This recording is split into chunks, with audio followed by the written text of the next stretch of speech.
iHeartRadio presents Podversations, a weekly discussion with the biggest names and influencers in podcasting.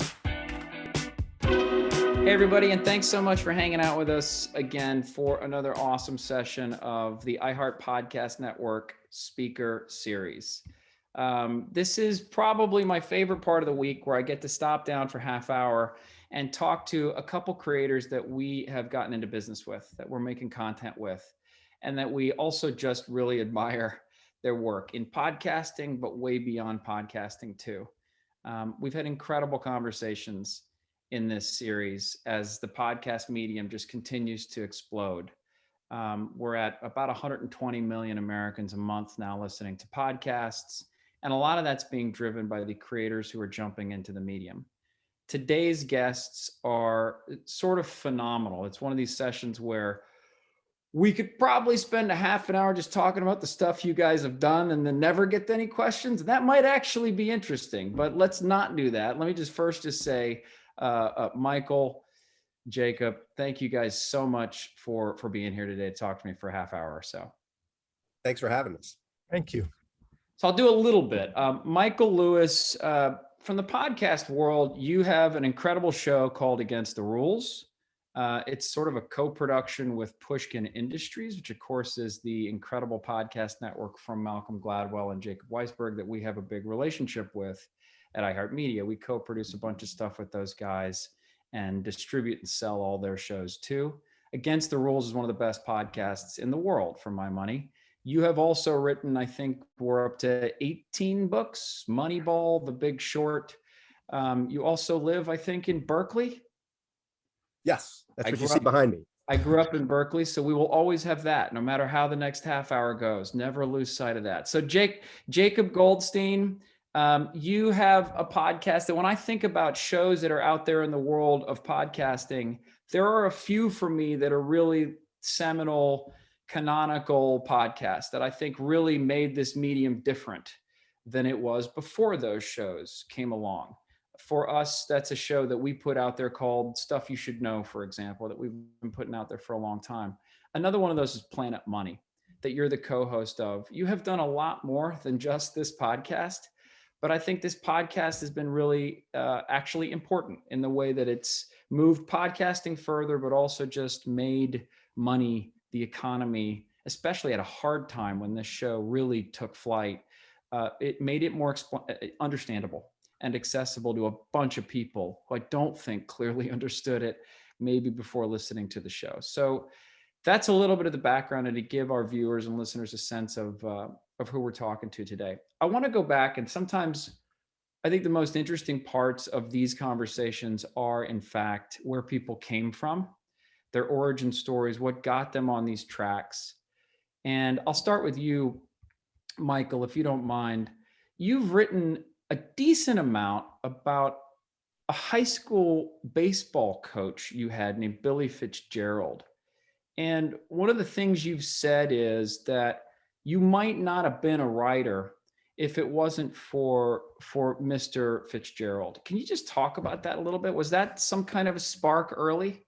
God, I did not expect you to go there right away, but yes. So let's do in a nutshell what was so interesting in the beginning to me about Billy Fitzgerald. When I wrote the first story about him, and then we did a podcast about him. He was in the process of being run out of the school that I went to, the Isidore Newman School in New Orleans, Louisiana. Maybe most famous for graduating the Manning brothers, the quarterbacks, who he coached. And he was being run out because a handful of parents basically thought he was too tough on their kids, or that their kid wasn't playing second base or shortstop when they thought their kid should be playing second base or shortstop. And at the same time, at exactly the same time, the parents of former players were raising the money to name the school gym for him. So there was this thing like how can these both be true? And he had. It turned out that the minute you kind of raise the subject with the former parents, they'd say, he shaped my child. He sort of did the hard work, and the school was not going to let him continue to do that. I thought said a lot about the culture. but he did it with me. So he did, and it was like he orchestrated dramas in my 14 and 15 and 16 and 17-year-old brain, that and kind of taught me a narrative about myself, which is the narrative that gets me through books. And the narrative is, I'm a person who can do hard things. That I'm a person who can overcome obstacles. I'm a person who can get knocked down and get back up. And that, I won't go on. You set me off on him, and I could talk the next 30 minutes about it. But I just want to say that it's kind of funny how the subject even came up in the first place. I was out to drinks with my then editor at the New York Times Magazine, who was trying to talk to me about what the next cover piece was going to be.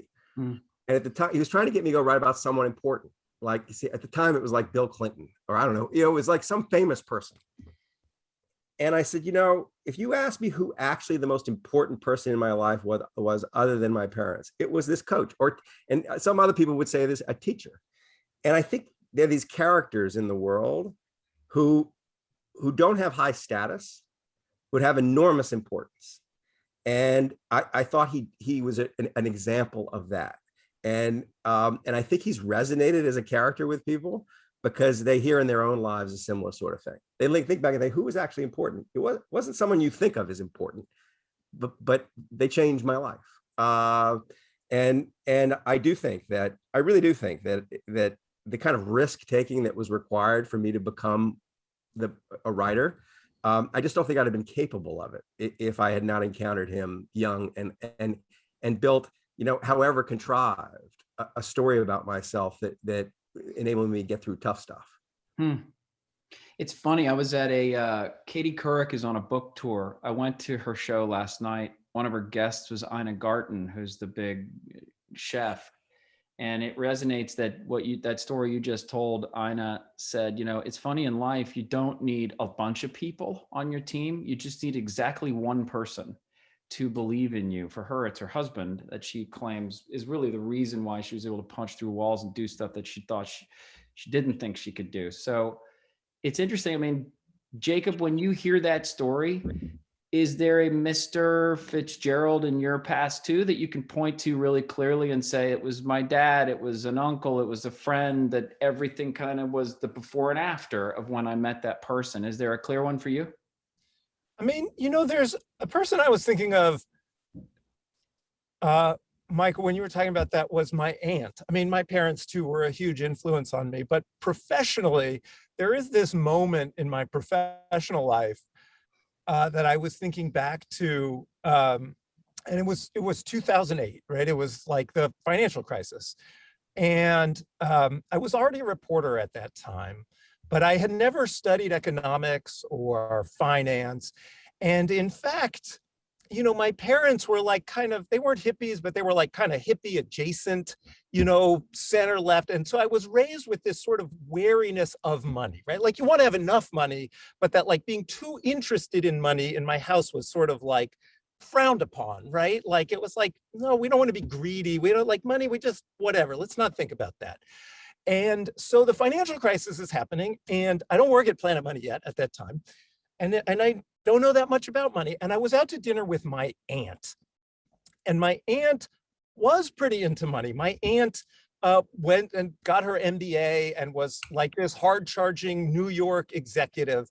And so she was my person to talk with about money. She'd also been a poet and an English major, and poet and English major, that I knew. That was my way in, right?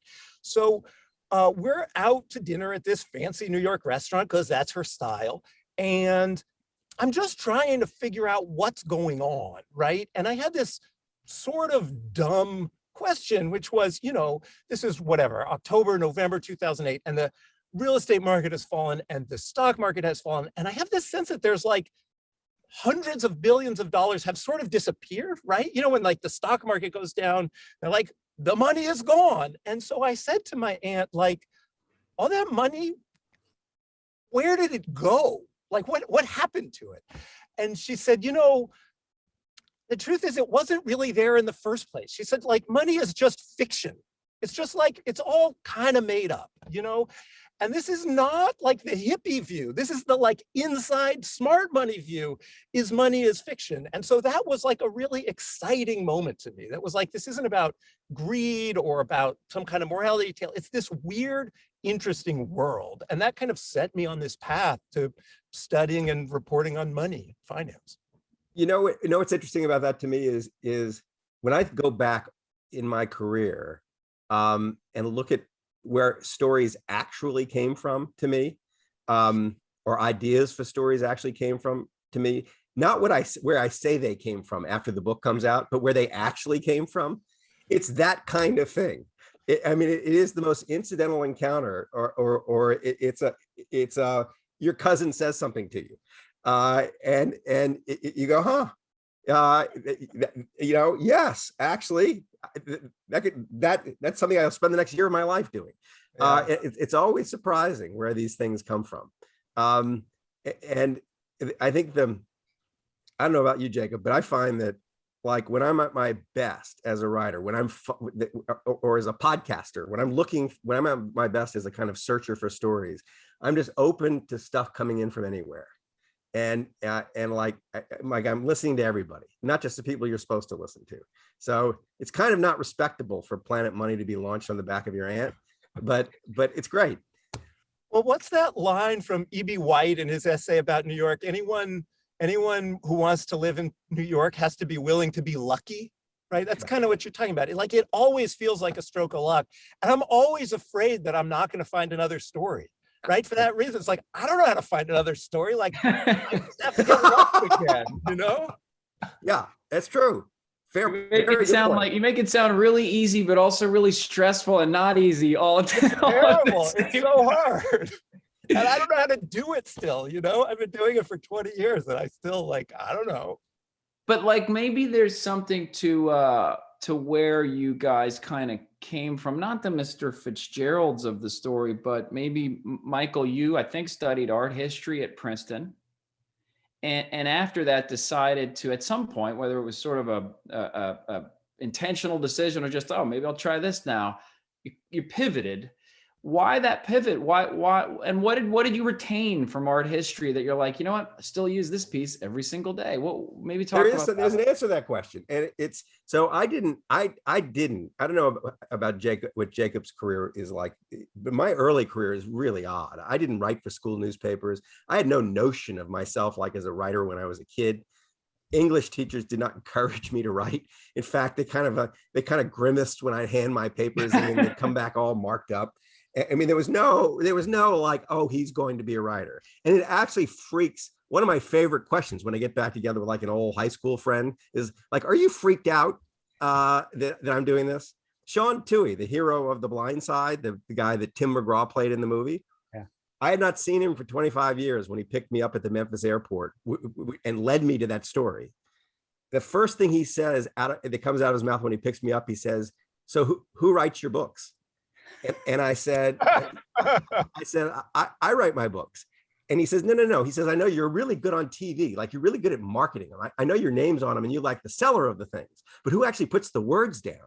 And I said, I actually put the words down. And he says, no, you don't. You're a dumbass just like me who sat in the back of the English class and got D's. So, people cannot believe this happened. And so what flash forward to my senior year in college, and I had to write a thesis. It was for the art history department, and a thesis was basically a short book. And I became so engrossed with the process, I thought, I must want to be an art historian. Right. The professor who was my advisor said, you don't want to become an art historian. There's not going to be art historians. There are no jobs. And so the next thought I had was like, well, maybe what I want to be is a writer. Like maybe that's what I got out of that. The same advisor, when I was defending my thesis, I tried to get him to compliment the writing. I said, like, what'd you think of the writing? And he said, put it this way, never try to make a living at it. He said, so you're talking to someone who had no encouragement. It wasn't like, oh, you should go do this. But I thought I was so engrossed when I sat down with something, especially immersed myself in something, that I wanted to just do that over and over. So I just started doing it without anybody asking me to. And, they're submitting things to magazines and getting rejected by the magazines until finally someone said, hey, I'll tell you the breakthrough moment, then I'll shut up. The breakthrough moment was, there was a little ad in the back of the Economist magazine that I saw. And it said, anybody who wants to work for the Economist for the summer, submit a piece on anything having to do with science and technology that's 600 words or shorter, and we'll consider you for employment. So I wrote this piece. I get a call. I get brought into their London offices. I'm told that by the guys who are interviewing me. Matt Ridley interviewed me. Matt Ridley, he sat me down. He said, like, tell us about yourself. And I told him, art history major, like, what my science background was. I got through Princeton science requirement by taking a course called Physics for Poets, which I flunked. And he said, it is all true. And he said, he looked at me, he said, there are 3 people on the short list for this job, and you're one of them. And the other 2 are studying for physics PhDs, one at Cambridge and one at Oxford. He said, you're a fraud. He said, you're a really good fraud. And that's a journalist. And he said, keep writing for us. We're not going to give you any job. He said, but keep writing for us. And I started that way. I published a dozen little pieces in The Economist, and then one thing led to another, and the pieces got longer, and then they became a book, and then I had a career. What was your art history thesis on? I've got a copy right behind me. If you would like, I'll get it and I'll read you some. It was a great subject if you're interested in the thing. It was on the Florentine sculptor Donatello, and the way he used Greek and Roman sources. They were digging this stuff out of the ground. And the question was, like, really what the early Renaissance artists thought they were doing. They didn't think of themselves as the Renaissance. They were doing something else. It was their story. It was like the story about where stories come from. The story of the Renaissance gets polished over time. But in the beginning, he's just digging stuff up, or they're digging stuff up and saying, wow, that's cool. You can do that. And I was showing that. And it was in its own little way original, interesting mainly to me, but it was the doing of it. It was like, I was totally engrossed. And I wanted that feeling of being totally engrossed in what I did. And that's what led me to the career. It's awesome. Jacob, your earlier work was, some of it anyway, was a staff writer at places like the Miami Herald, Wall Street Journal. What'd you learn as a staff writer that you, for better or for worse, can't unlearn? I mean, I got good at cranking things out, right? When you have a job like that, you just go to work and write a story every day. And then it comes out in the paper and you hope you didn't screw anything up. And the next day you write another story and another story. And so you can't worry too much about any one story when you got to write a story every day. And that has pros and cons, but on balance, I've found it really helpful, right? I mean, obviously reporters have huge egos, but you have to at least a little bit take your ego out. You know, it's not like every story is like, oh, I'm going to polish this and put it on the shelf forever. It's like nobody's going to care about it in another day, and you got to do another story. So that feeling of just going to work and making things every day, I really value, and still to this day, I find it useful.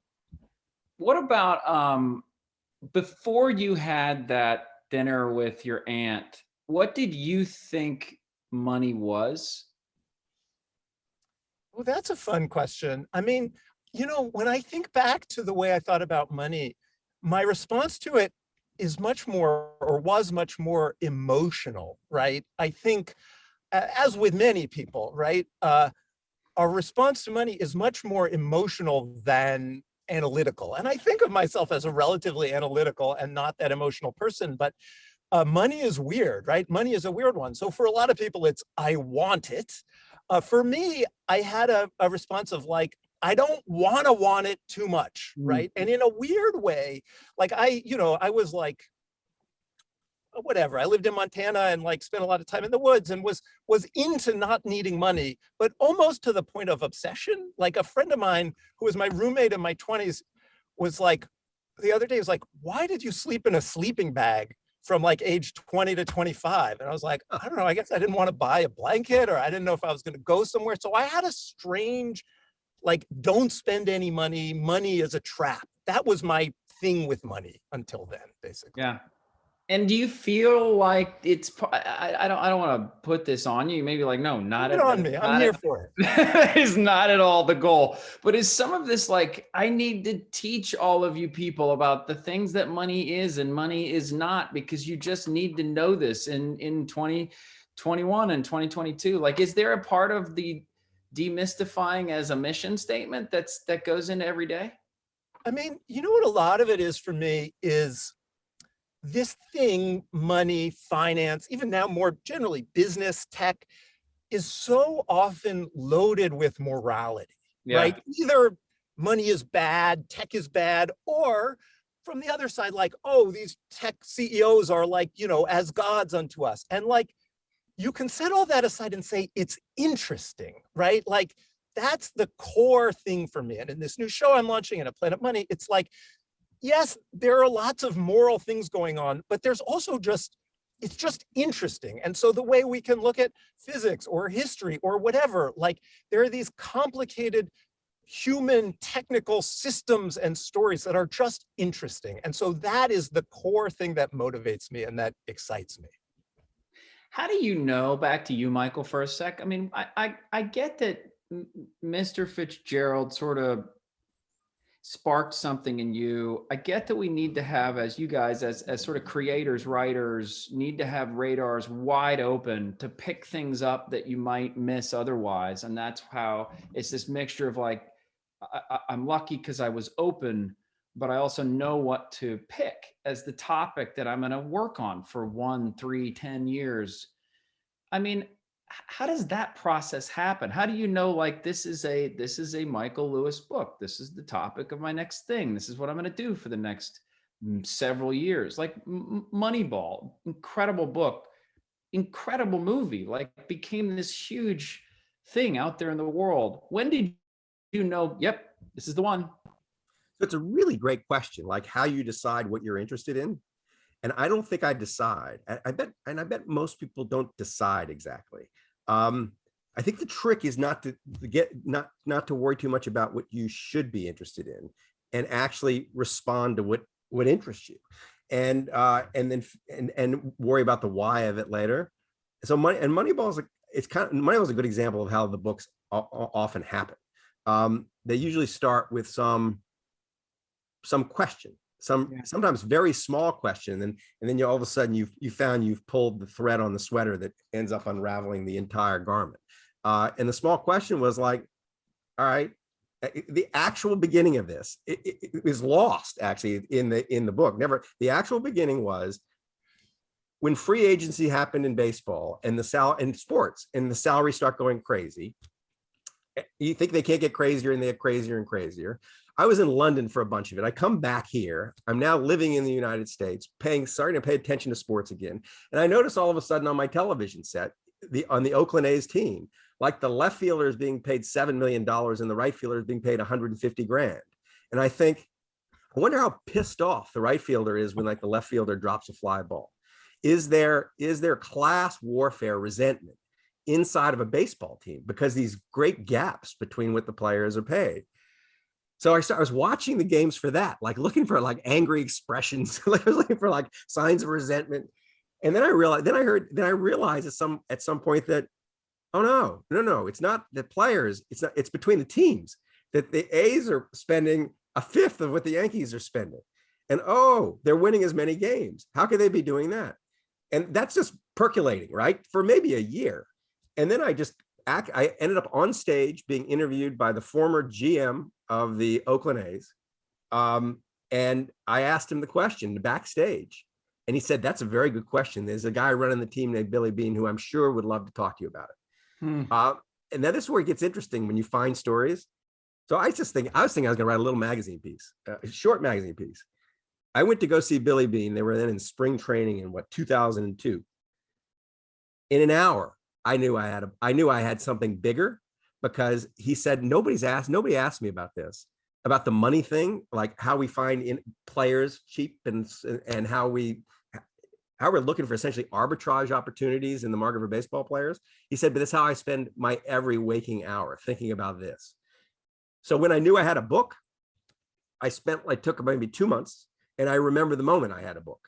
and it was I was interviewing the players about the weird things the management was doing. They were very unconventional. They didn't understand why Jeremy Jambi was leading off and why so-and-so was playing first. They didn't understand the moves. And I wanted to see it kind of like, it was sort of like, did the lab rats understand the experiment? And I was sitting in the Oakland A's clubhouse after a game, waiting for a player to come back from the showers. And I was watching the players come out of the showers. And it was the first time I saw them naked. And they were appalling to look at. They were just, it was like they were fat, misshapen. One guy had 2 club feet. And I just thought, like, if you line those naked bodies up against the wall and asked anyone what they did for a living, no one would guess professional athletes. So so that night I mentioned that to the number 2 guy in the front office, Paul DiPodesta. And he said, well, that's true. Our players don't look good. And there's a reason, because if they look right, if they look good, the market values them properly. It's one of the reasons the market misvalues the players is they're not looking at the data, they're looking at surface appearances. And so we actually come to life when we see someone who's really appalling looking, who can play. And at that moment I thought, wow, it isn't baseball. It's like everything. It's like if a baseball player can be misvalued because of the way he looks, who can't be misvalued because of the way they look? So this gets how do you know you have a story that's worth telling? When I feel like there's some really deep thing at play, and I know I have the characters and the situations and the materials, like stuff is going to be generated that will allow me to fill the pages and dramatize the thing, the nugget. And the nugget was that it was like, our markets don't value people properly, and for a whole bunch of reasons. And this has profound implications for all of us. But all the books have a story like that, where it starts really little. It doesn't come fully blown. Some stupid idea, like the right fielder's pissed off at the left fielder, and no, that's not true. And you kind of crawfish your way through it, and all of a sudden, oh my goodness, there is something here. It's just not what I thought was here. Jacob, to you real quick, does it surprise you that you're so well known as a podcaster? And second part of this question, why do you think podcasting is blowing up like this in the country? Why is it's the first mass reach new medium in a while? Two-parter. So first, the first things first though, does it surprise you to be like, wow, this is really worked out? It does. I feel like I sort of caught a lucky break in a weird way. Technological change has obviously been really hard on the kinds of places where I started my career, right? On the Miami Herald. But I think I'm a better podcaster than I was newspaper reporter, right? It's hard to get a joke into the newspaper. And, when I remember I got to Planet, or for that matter, into a traditional NPR story, right? Like I would have been a fine NPR reporter, but like undistinguished, right? I remember getting to Planet Money and being in an edit, and we did at Planet Money these big group edits, and getting to a point in a script where somebody was like, wait, I think there's a joke there. I think we could make that funny. And it was like a ray of sunshine coming down. Like I'd come from places where they took your jokes out, right? The idea that we're going to put a joke in is like, I've found my people. So that certainly, it was a lucky break, right? If I was 20 years older, that wouldn't have happened. It didn't exist, or 10 years older. And I think that relates to the second part of your question, right? Like, why has it blown up? Well, because it's offered this incredible amount of new stuff, right? I mean, we could call it content, but new stuff to listen to, and stuff that can be different, stuff that can be funny and smart, right? It used to be like, you could have like morning dumb funny radio, or like boring smart NPR, but like you could have both. You can make one show that's funny and smart, like great. That's the answer. True. It sounds so revolutionary, but it really is that kind of that simple. What about you, Michael? You have one of the best podcasts out there. Well, what's your take? There's this huge shift in the culture, and it's driven by technology. It's this, right? Everybody's got. It's like if you could carry the newspaper in your pocket everywhere. It's the news, but it's. And I saw it first with my books, that the explosion in the audiobook market. It didn't, when my first book came out, Liar's Poker, basically didn't exist.